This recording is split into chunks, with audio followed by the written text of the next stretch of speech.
House of Gucci, directed by Ridley Scott, is a film about Patricia Reggiani, played by Lady Gaga, an outsider from humble beginnings as she marries into the Gucci family and starts to unravel their legacy and triggers a reckless spiral of betrayal, decadence, revenge, and ultimately, murder.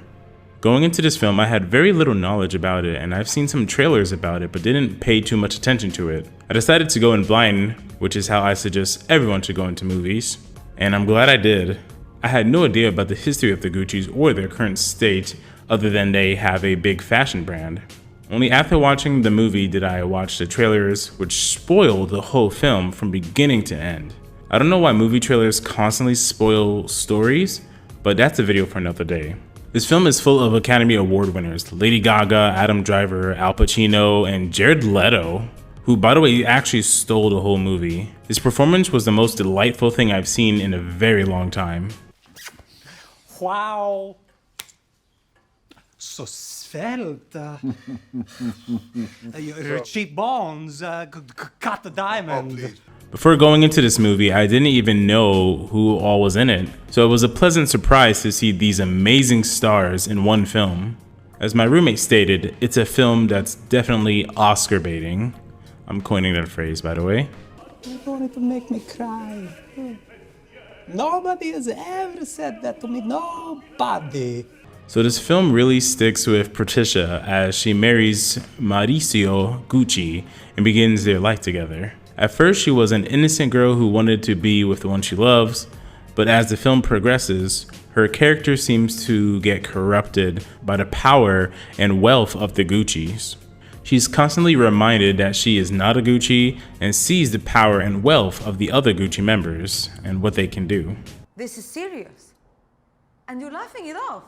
At least it's my name on the mugs, not yours. She begins scheming on ways to give her husband Maurizio more power, and if the old marriage quote is to believe, what's yours is mine and what's mine is yours, it's most likely held strong in her mind as she tries to give him full control of Gucci.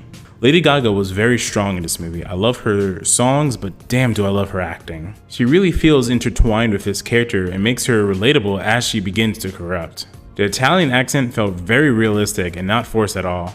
Watching clips of the real Patricia Reggiani makes Lady Gaga look like a one-for-one clone of her. One notable thing I want to bring up: a few times during and after her marriage, she sees a psychic and asks for advice on how to obtain everything she wants. Patricia listens to every word she says, listens to what to wear, and pays her whatever she wants, just to obtain that goal. Patricia is relentless when it comes to getting what she wants. This is even shown in the end of the film where she's on trial. She refuses to answer to Reggiani, stating that her last name is Gucci. Signora Reggiani.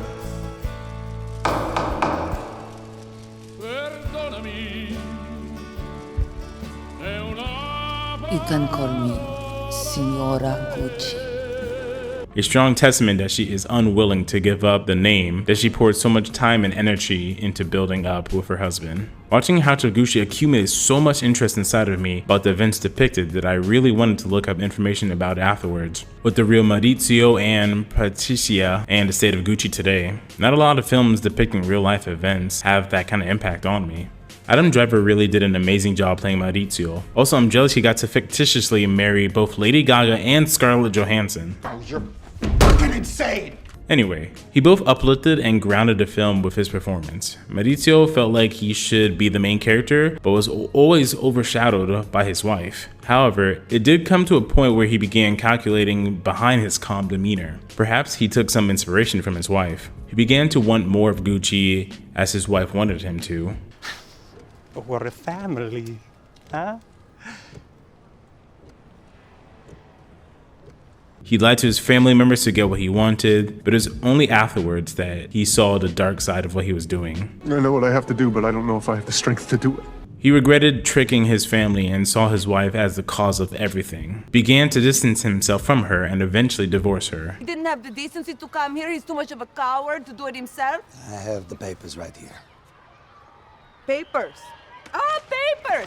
I'm not signing any papers. Leaving her and their daughter to live alone. This caused Patricia to take revenge on her husband by hiring a hitman to kill him. However, before that, Gucci was having financial problems, and the owner of Tiffany, a popular company which held the other 50% of Gucci, wanted Maurizio to give all of his shares to save the company. Outraged, Maurizio did it, but it was only after doing so that he realized something. All of this power struggle, the money, the deception, and the lying, he never really wanted any of it. He never wanted to live the Gucci lifestyle. His wife did, and he tried to make her happy by doing so, but this made him unhappy. He was actually happy to let it all go, to be free from the Gucci burden. This was an amazing film to watch and surprised me with how smart and funny it was to watch. This film felt like a Gucci movie.